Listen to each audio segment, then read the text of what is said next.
Two Southern California men are now facing charges in connection with an alleged plot to attack the UFC fight at the White House. Federal officials arrested 5 men, including 24-year-old Brian Omar Roa and 32-year-old Michael Allen Thomas. Both are from Riverside County. Court documents show the plan involved using drones to detonate explosives over the area, then using snipers to shoot people as they were fleeing. Very frightening. Joining us now to break down the alleged plot and how FBI agents were able to thwart it is former FBI agent Dennis Franks. Dennis, thank you for being with us this morning. Good morning. So the FBI says these suspects used the messaging app Signal to communicate. That app is encrypted and messages are often deleted. So what difficulties does that present for law enforcement, and how did they get to the bottom of this one? It does present difficulties because they are, encrypted communications, and I don't know that there's a way to really intercept them or go back unless one of the defendants, one of the arrestees, was cooperative and provided his device for them to view the messages that had been sent. I kind of think that's probably what happened here. And Dennis, it's believed that most of the members of the group had prior military experience, and messages show they varied in their beliefs about the status of the United States. So what do we know about this group of people and maybe a possible motive?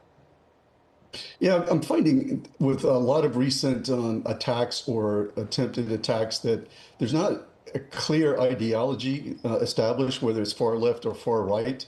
In this case, it seems that there was more of an accelerationist type of movement, that they wanted a rapid destruction of the government's what I think, and this was an attack to help accomplish that. There were obviously anti-Israel comments in there, and I think there was some indication that they had grievances about the Epstein files not being released. So it's sort of a mix of ideology. But what I do think is that, and I think this is where social media platforms have contributed to ideologies, that people espouse.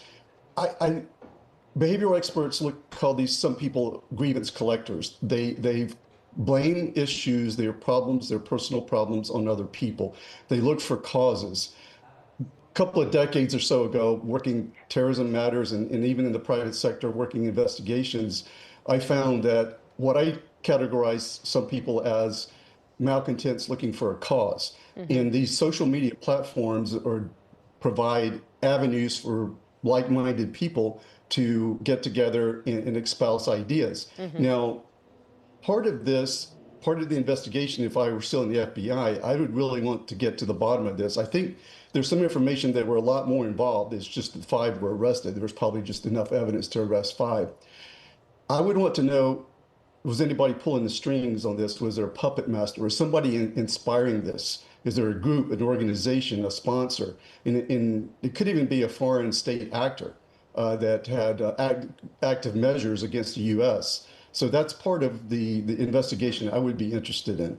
Absolutely. You talked about social media being a breeding ground for some of these extremist ideologies, which we've seen in other cases. The mother of one of the suspects here actually tipped off police when she noticed concerning behavior.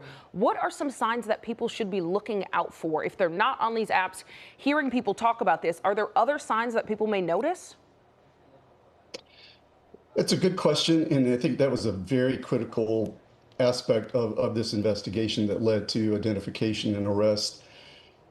As far as things to look out for, I think that just any aberrant, troubling behavior, any indications that there's an acquisition of additional weapons, ammunition, things of that nature.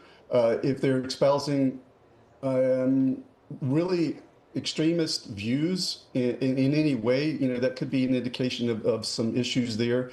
It's an individual case-by-case basis, I think, but it is, I think, important on the public and families to take note of any really changes in behavior and connections, associations that they notice that their relatives or other people they know, coworkers, are involved in that is troubling.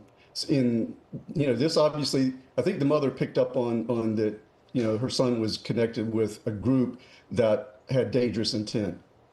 All right. Thank you so much for your perspective. Former FBI agent Dennis Franks, thank you so much for joining us.